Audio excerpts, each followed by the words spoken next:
नमस्कार साथियों, मैं सुनील यादव अभिव्यक्ति कोचिंग क्लासेज में आपका हार्दिक स्वागत करता हूं।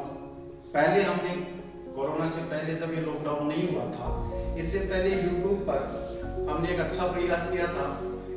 संविधान को लेकर के कुछ पार्टों को लेकर के हमने चर्चा की थी और उस क्लास के अंदर यूट्यूब क्लास के ऊपर हमने प्रस्तावना के कुछ पार्ट की जानकारी ली थी। अब भाई साहब कृष्ण जी डायरेक्टर सर हैं, उनके कहने पर हमने एक छोटा सा प्रयास किया है लाइव आकर के, जिससे कि हमारे स्टूडेंट्स हैं जो अभिव्यक्ति कोचिंग से जुड़े हुए हैं, उन्हें एक कक्षा का माहौल मिल सके और अपनी समस्याओं को टीचर के सामने रखने का एक मौका मिल सके और उन्हें एक अच्छा गुड फील हो सके। इसलिए मैं अब प्रस्तावना का जो सेकंड पार्ट है वो लेकर के आया। ठीक है साथियों, अब हम प्रस्तावना के भागों की चर्चा करते हैं, जिसमें क्या लिखा गया है ये देखिएगा। प्रस्तावना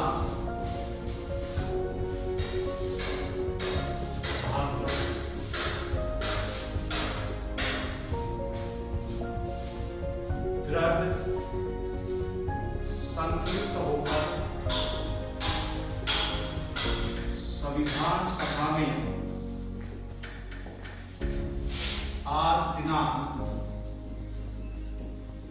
26 नवंबर 1949 मिति मार्च शीर्ष शुक्ल सप्तमी संवत 2006 विक्रमी को इस संविधान को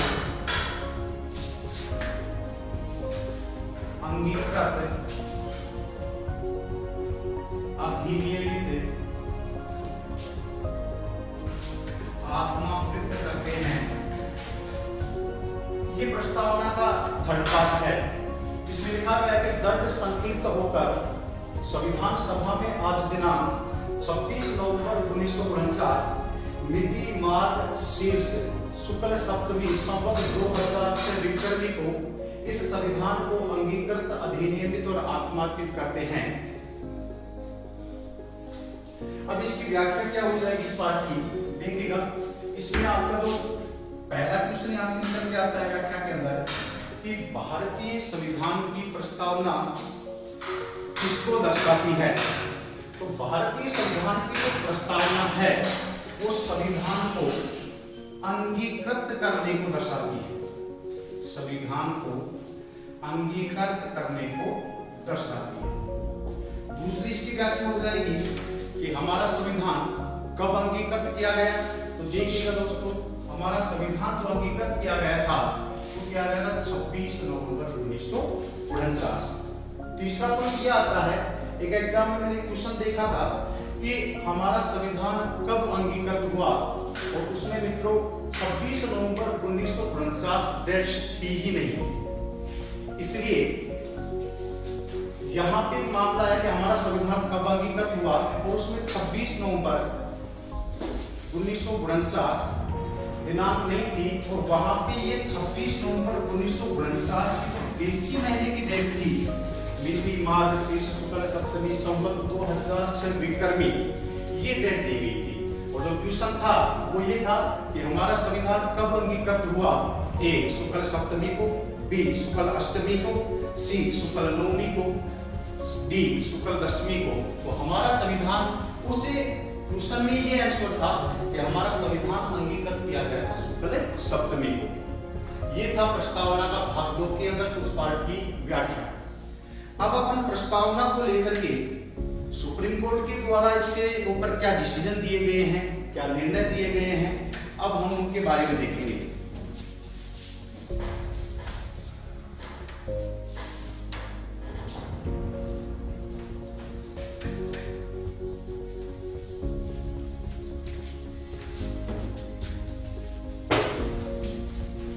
देखिएगा दोस्तों, प्रस्तावना पर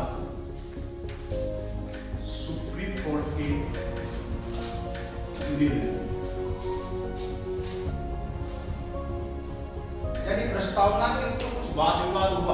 कि प्रस्तावना संविधान का भाग है या नहीं है। और इसके ऊपर सुप्रीम कोर्ट ने अपने निर्णय क्या दिए थे, तो अपना जो मुद्दा है वो मुद्दा ये है कि प्रस्तावना संविधान का भाग है या नहीं। तो पहली बार सुप्रीम कोर्ट में प्रस्तावना को चैलेंज दिया गया बेरुबारीवाद 1960 के अंदर। और इस वाद में प्रस्तावना को पहली बार सुप्रीम कोर्ट में चुनौती दिया गया और कहा गया कि प्रस्तावना संविधान का भाग है या नहीं है। तो सुप्रीम कोर्ट ने इस वाद में कहा था, पहला पॉइंट, कि प्रस्तावना संविधान का भाग नहीं है। लेकिन इसके साथ साथ सुप्रीम कोर्ट ने अपना एक निर्णय दूसरा और दिया कि प्रस्तावना संविधान का भाग तो नहीं है, लेकिन यह संविधान निर्माताओं के विचारों को जानने की कुंजी है। देखिएगा, जो पहला चैलेंज दिया गया प्रस्तावना को बेरुबारीवाद के अंदर सुप्रीम कोर्ट के अंदर, तो सुप्रीम कोर्ट ने पहला पॉइंट ये कहा कि प्रस्तावना संविधान का भाग नहीं है, लेकिन इसके साथ साथ दूसरा पॉइंट ये और कहा गया कि यह संविधान निर्माताओं के विचारों को जानने की क्या है, कुंजी है। इसके बाद में दूसरी बार प्रस्तावना को चैलेंज किया गया गोलकनाथवाद में। और गोलकनाथवाद जो आया वो आया 1967 के अंदर। और फिर सुप्रीम कोर्ट में प्रस्तावना को चैलेंज दिया गया कि प्रस्तावना संविधान का भाग है या नहीं है। तो इस वाद में सुप्रीम कोर्ट ने क्या कहा, इस वाद में सुप्रीम कोर्ट ने अपना पहला डिसीजन दिया कि प्रस्तावना संविधान का भाग नहीं है। नंबर 2, इस वाद में सुप्रीम कोर्ट ने डिसीजन और दिया कि प्रस्तावना संविधान का भाग तो नहीं है, लेकिन यह संविधान की आत्मा है, कोमा शाश्वत है, कोमा परिवर्तनीय है।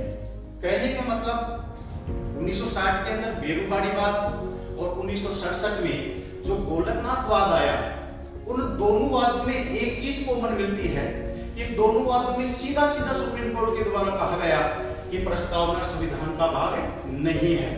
लेकिन इन दोनों वादों का जो सेकंड डिसीजन है वो आप जरूर ध्यान रखिएगा कि बेरुबारीवाद में तो सुप्रीम कोर्ट ने कहा कि संविधान निर्माताओं के विचारों को जानने की कुंजी है, जबकि गोलकनाथवाद आया जब 1967 में, उसमें बड़ा शानदार डिसीजन दिया सुप्रीम कोर्ट ने कि प्रस्तावना संविधान का भाग तो नहीं है, लेकिन यह संविधान की आत्मा है, शाश्वत है और परिवर्तनीय है। इसके बाद में प्रस्तावना पर तीसरा वाद फिर आया और एक वाद आया केशवानंद भारतीवाद। केशवानंद भारतीवाद 1973। इस वाद में सुप्रीम कोर्ट अपने पहले वाले दोनों निर्णयों से बदल गए दोस्तों। जहां बेरुबारीवाद में और गोलकनाथवाद में बैक टू बैक कहा कि प्रस्तावना संविधान का भाग नहीं है, लेकिन केशवानंद भारतीवाद जो है 1973 में, वहां सुप्रीम कोर्ट अपने पहले वाले निर्णय से बदल करके कह रहा है कि प्रस्तावना संविधान का भाग है। वेरी वेरी इंपॉर्टेंट चीज, यहां से सीधा ही क्वेश्चन निकल सकता है कि सुप्रीम कोर्ट ने अपने किस वाद में पहली बार ये कहा था कि प्रस्तावना संविधान का भाग है, तो ये कहा था केशवानंद भारतीवाद 1973। दूसरा, इसके अंदर दूसरा डिसीजन और दिया कि प्रस्तावना संविधान का भाग है, और इसी वाद में संविधान के मूल ढांचे का सिद्धांत दिया गया। Basic structure of the constitution, संविधान के मूल ढांचे का सिद्धांत भी केशवानंद भारतीवाद में दिया गया।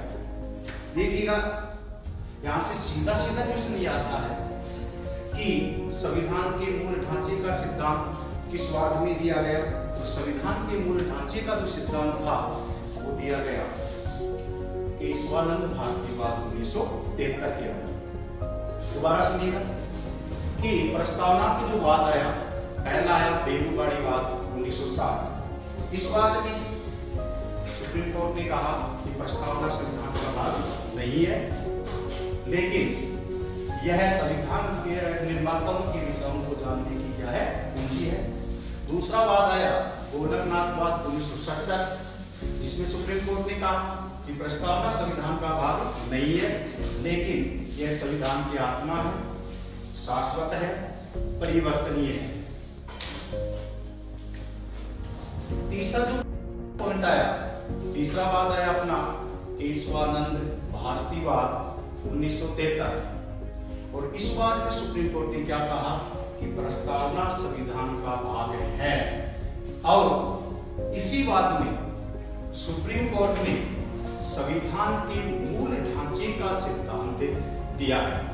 इसके बाद में नेक्स्ट प्रस्तावना के ऊपर डिबेट आता है, नेक्स्ट जो प्रस्तावना पे डिबेट आता है वो वाद है एस.आर. बोमईवाद।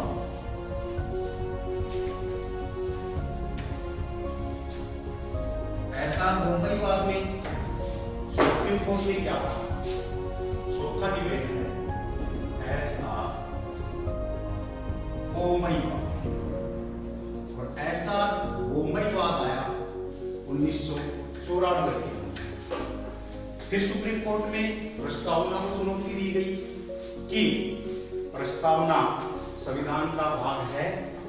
सुप्रीम कोर्ट ने क्या कहा कि प्रस्तावना संविधान का भाग है, और इसी वाद में पंथ निरपेक्षता को, दोस्तों फिर सुनिएगा, इसी वाद में पंथ निरपेक्षता को सुप्रीम कोर्ट ने संविधान का मूल ढांचा घोषित किया है। मूल ढांचा घोषित किया। दोस्तों क्वेश्चन पूछा जा चुका है ग्रेड फर्स्ट के अंदर कि पंथ निरपेक्षता को संविधान का मूल ढांचा किस वाद में घोषित किया गया था। एस.आर. बोमईवाद 1994। नेक्स्ट पांचवा वाद जो आया वो है LIC इंडिया वाद, और LIC इंडिया वाद आया 1995। अब LIC जो इंडिया वाद 1995 में आया, इस वाद में भी सुप्रीम कोर्ट ने प्रस्तावना को संविधान का भाग माना। प्रस्तावना को संविधान का भाग माना। प्रस्तावना को संविधान का भाग माना। देखिएगा जो मैंने वाद बताए आपको, ये सारे वाद इंपॉर्टेंट हैं, ग्रेड फर्स्ट में पूछे जा चुके हैं, कि मैं दोबारा रिपीट कर देता हूं कि प्रस्तावना संविधान का भाग है या नहीं है। इसको लेकर के पहला वाद आया बेरूबाड़ी वाद 1907। इस वाद में सुप्रीम कोर्ट ने कहा प्रस्तावना संविधान का भाग नहीं है, और इस वाद में सुप्रीम कोर्ट ने कहा कि प्रस्तावना संविधान की पूंजी है। इसके बाद में गोलकनाथ वाद आ गया 67 के अंदर। इसमें भी भाग में नहीं माना, लेकिन इसमें कहा कि आत्मा है, शाश्वत है, परिवर्तनीय है। इसके बाद में केशवानंद भारतीवाद आया, ये 1973 में आया, और इस बार में सुप्रीम कोर्ट ने अपने पहले वाले दोनों डिसीजन से बदल गया और कहा कि प्रस्तावना संविधान का भाग है, और ये संविधान के मूल ढांचे के सिद्धांत पे आधारित था। इस वाद में संविधान का मूल ढांचा भी दिया गया।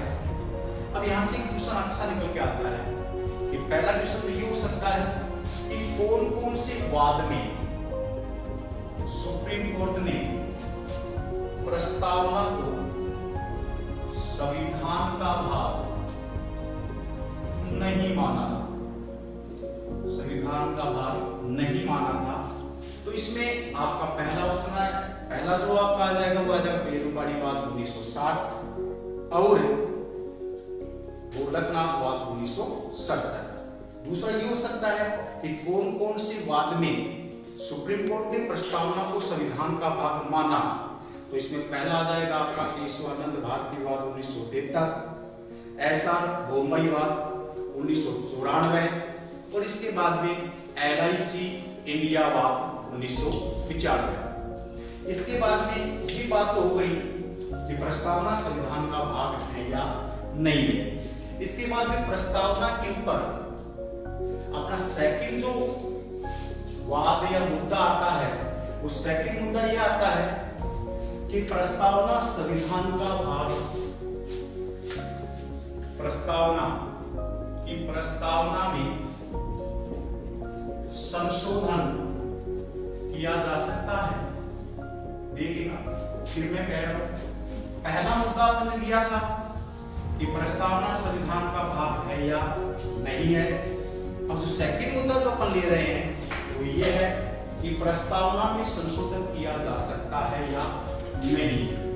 तो देखिएगा दोस्तों, पहला प्रश्न तो यह है कि क्या प्रस्तावना में संशोधन किया जा सकता है, तो इसमें आएगा यस, कि प्रस्तावना में संशोधन किया जा सकता है। दूसरा, प्रस्तावना या संविधान के किसी भी भाग में संशोधन करने की जो शक्ति है वो दोस्तों संसद में नहीं है।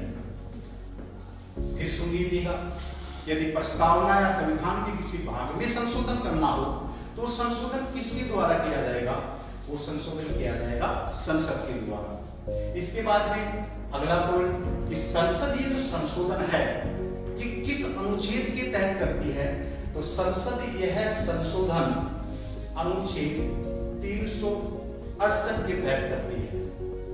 फिर मुद्दा आया, वो आप एक वाद याद रखेंगे जिसका नाम था केशवानंद भारतीवाद 1933।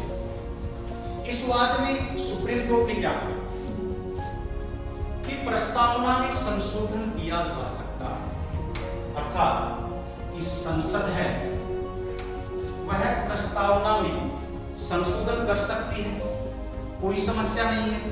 अनुच्छेद 368 के तहत प्रस्तावना नहीं, वो संविधान के किसी भी भाग में संशोधन कर सकती है।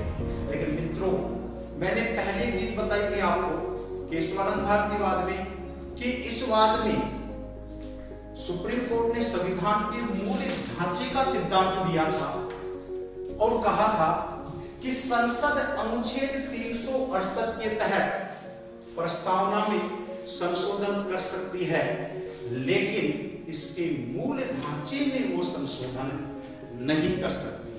मूल ढांचे का मतलब वो तो आगे बताऊंगा, मैं विस्तृत व्याख्या दूंगा मूल ढांचे की कि सुप्रीम कोर्ट ने समय समय पर कौन कौन से एलिमेंट्स को संविधान के बेसिक स्ट्रक्चर में शामिल किया है। लेकिन मूल ढांचे का स्वाभाविक से सीधा सा समझो तो ये कहा जा सकता है कि प्रस्तावना के मूल भाग में संशोधन नहीं हो सकता। मूल भाग का मतलब क्या, प्रस्तावना में कुछ नया जोड़ सकते हो लेकिन हटा नहीं सकते। तब संसद ने 42वां संविधान संशोधन 1976 पारित किया। फिर याद रखिए, जैसे ही केशवानंद भारतीवाद में मूल ढांचे का सिद्धांत देकर के कहा क्या प्रस्तावना में कुछ नया जोड़ सकते हो लेकिन इसके मूल ढांचे में संशोधन नहीं कर सकते, तब संसद ने 42वें संविधान संशोधन 1976 के तहत प्रस्तावना में संशोधन किए और इसमें कुछ नए शब्द जोड़े और 42वें संविधान संशोधन 1976 के तहत प्रस्तावना में 4 नए शब्द जोड़े गए। समाजवादी, नंबर 2 पंथ निरपेक्षता और नंबर 3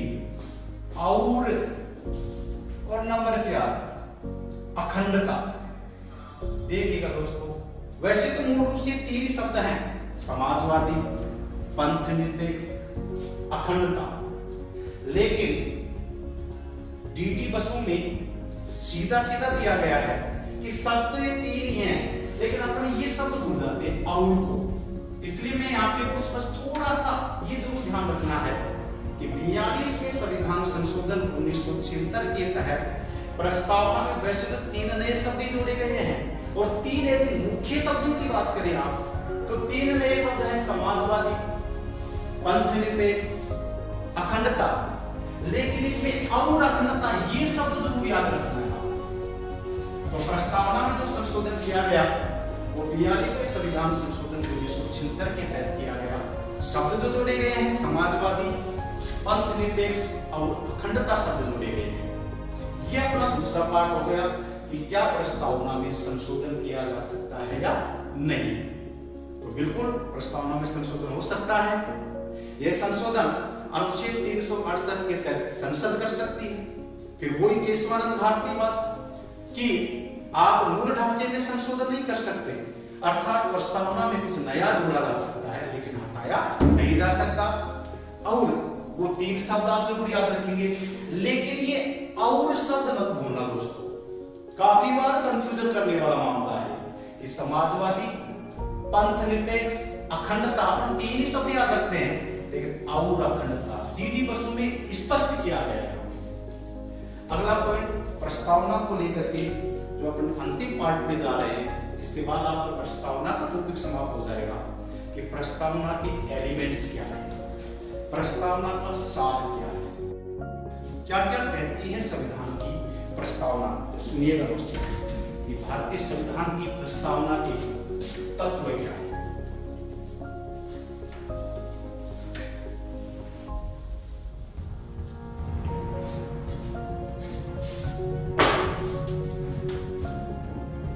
प्रस्तावना की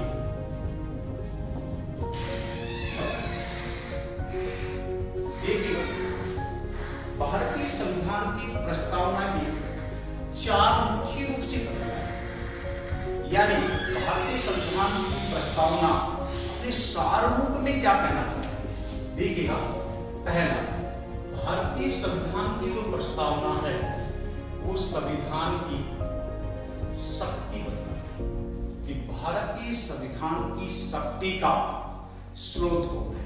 तो सुनिएगा, भारतीय संविधान की शक्ति का स्रोत है भारतीय जनता।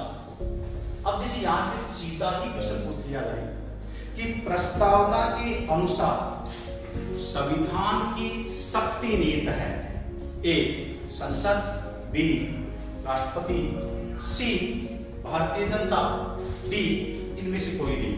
तो प्रस्तावना पहली चीज दर्शाती है कि संविधान की शक्ति का स्रोत खुद हमारी भारतीय जनता है। दूसरा, प्रस्तावना और क्या दर्शाती है। प्रस्तावना दर्शाती है देश की प्रकृति कि हमारे देश का नेचर क्या है, देश की प्रकृति किस प्रकार की है। तो दोस्तों मैंने पहला जो पार्ट बनाया था यूट्यूब पर प्रस्तावना का, उसमें मैंने 5 शब्द बताए थे आपको, संपूर्ण प्रभुत्व संपन्न, समाजवादी, पंथ निरपेक्ष, लोकतंत्रात्मक, गणराज्य। ये जो 5 शब्द को जो बता रहा हूं आपको वापस, संपूर्ण प्रभुत्व संपन्न, दूसरा समाजवादी, तीसरा पंथ निरपेक्ष, चौथा लोकतंत्रात्मक और 5वां गणराज्य। ये शुरुआत के जो 5 शब्द हैं, ये 5 शब्द देश की प्रकृति को दर्शाते हैं दोस्तों। तीसरा, संविधान की उद्देश्य। प्रस्तावना संविधान के उद्देश्यों को भी दर्शाती है।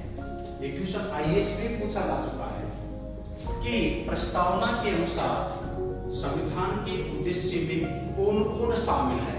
तो सुनिएगा, संविधान के उद्देश्य में 4 चीज शामिल है, 4 तत्व शामिल हैं।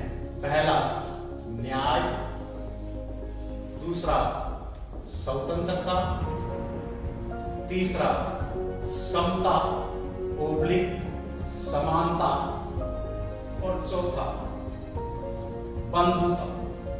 याद रखिए दोस्तों कि संविधान के उद्देश्य में प्रस्तावना के कौन कौन से शब्द शामिल हैं।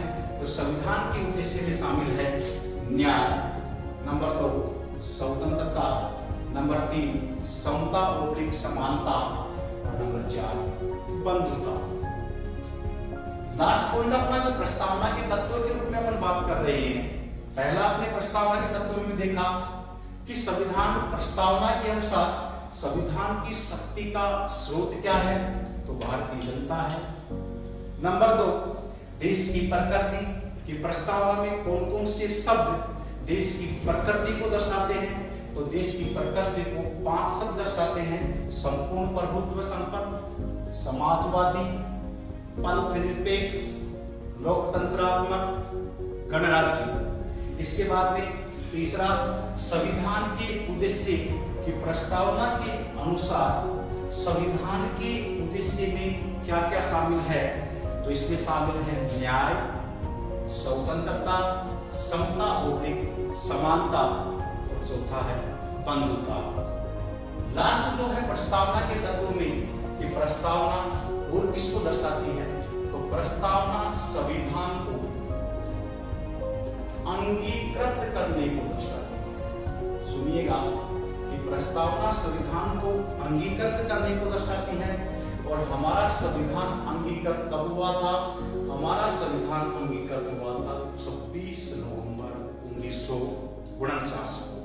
ये थे प्रस्तावना के बारे में कंप्लीट सार आपका, जिसमें आज हमने चर्चा की, प्रस्तावना के तत्व के बारे में चर्चा की, फिर क्या प्रस्तावना संविधान का भाग है या नहीं है, इसके बारे में चर्चा की, फिर क्या प्रस्तावना में संशोधन किया जा सकता है या नहीं किया जा सकता, इसके बारे में चर्चा की, और थोड़ा सा पार्ट हमने लास्ट पार्ट देखा था, जिसमें लिखा था मैंने दृढ़ संकल्प होकर अपनी संविधान सभा में 26 नवंबर 1949 में सप्तमी विक्रमी संवत 2006 संविधान को तक दोबारा अंगीकार करने के लिए आत्मार्पित करते हैं। ये था अपना प्रस्तावना का टॉपिक। अब अभिव्यक्ति के डायरेक्टर कृष्ण सर ने जो आज फेसबुक पे लाइव आने का जो प्रोग्राम करवाया हमसे, तो हम आपसे ये भी जानना चाहते हैं कि YouTube पे ज्यादा बेटर है या लाइव क्लासेस ज्यादा बेटर है। और हमारे हिसाब से लाइव में आप अपनी समस्याओं को रख सकते हो, हम आपसे डायरेक्ट कनेक्ट हो सकते हैं, आपसे संवाद हो सकता है, आपके कमेंट्स हमें नजर आ रहे हैं। थोड़ी सी तेज आवाज में बोला, मैंने थोड़ा फास्ट बोल दिया, तो उसके लिए कल हमसे फिर से थोड़ा स्लो करेंगे, आराम से करेंगे, प्रत्येक पॉइंट को रिपीट करते हुए फिर पढ़ेंगे। नमस्कार, जय हिंद।